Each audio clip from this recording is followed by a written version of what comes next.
Nicolene Peck. I'm a parenting and relationship expert, and I want you to know something about me. I'm also strong-willed. I was a strong-willed child. I'm pretty sure I gave my parents most of the gray hair that they have to this day. They were worrying about me and whether I would turn out. But you know what? Luckily, I vividly remember being strong-willed.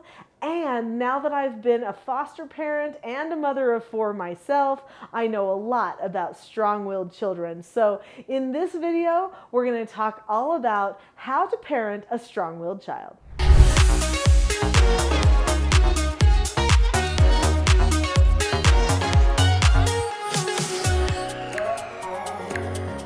Years ago, I took on treatment foster children. They were all between the ages of 12 and 18. While I had 2 toddlers of my own that were ages 3 and 1, I always had 2 troubled teens living in my home.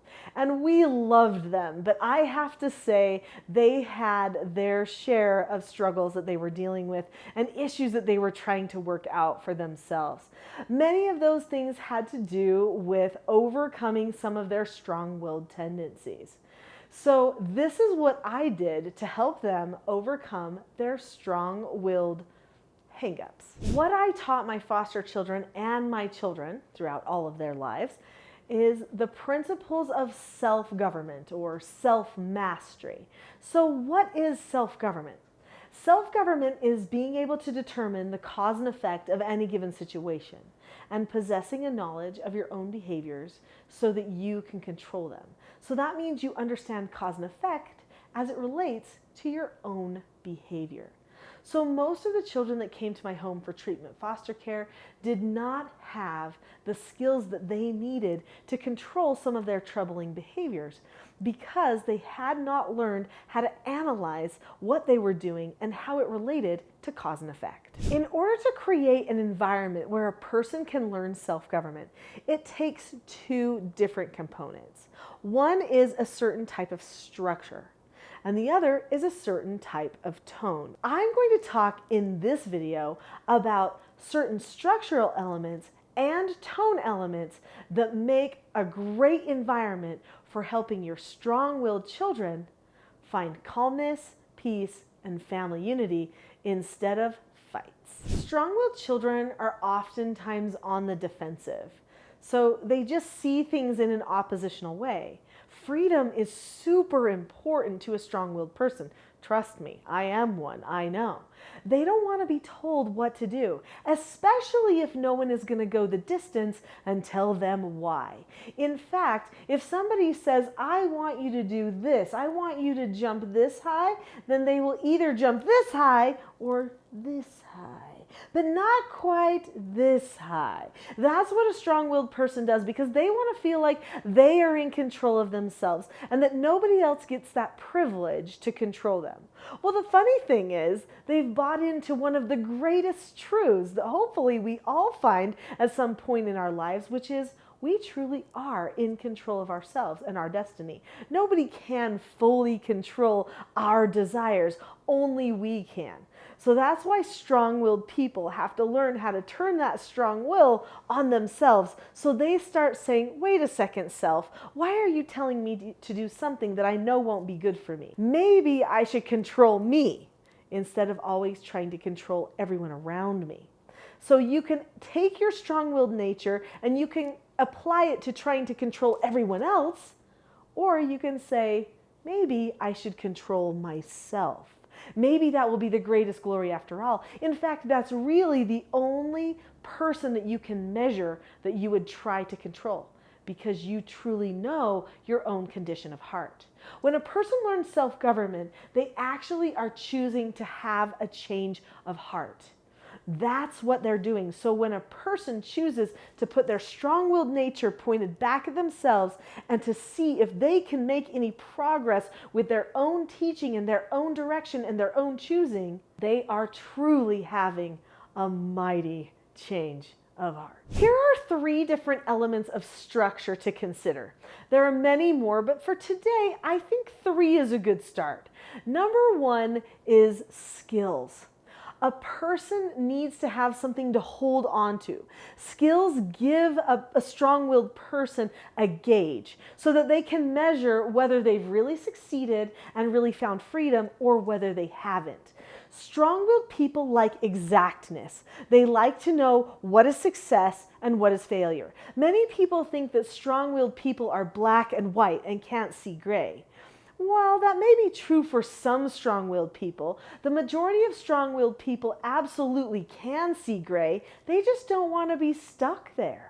They want to know that either they've been the good guy or the bad guy, and that they controlled one way or the other. And usually they want to see themselves as being the good guy and everybody else the bad guy who was against them and their idea in the first place.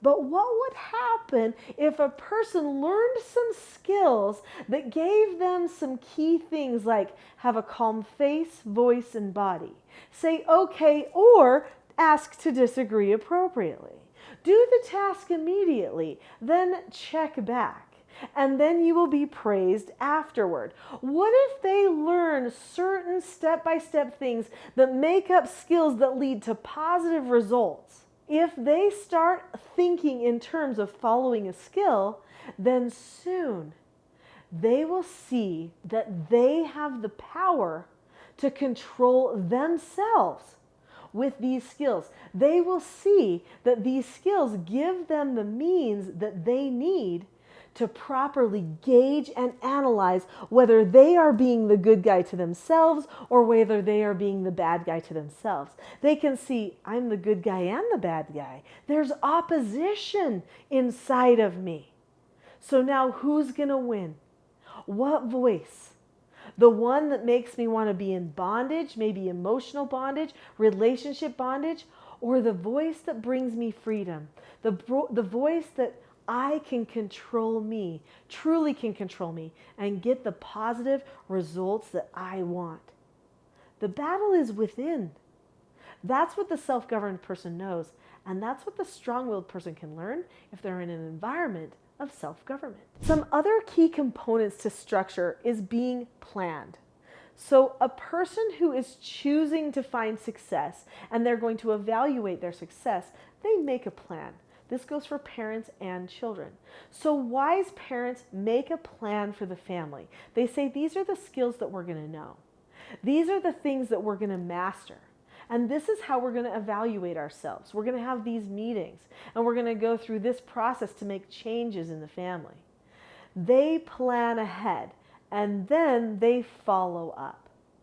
It's also a good idea, as far as structurally speaking goes, to have a script for solving problems so that we don't just get creative in the minute. You know, we're all programmed. We program ourselves over a period of time. We're like robots. Every time somebody talks back to us, we think something like, oh, don't lip off to me, or whatever it is that pops into our head.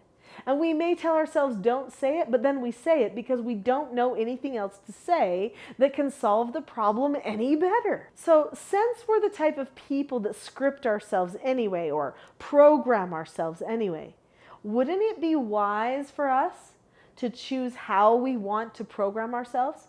A wise parent that's creating a really good self-governing environment for their strong-willed child will tell the child, these are the exact words that I will say when I correct something that you have done wrong.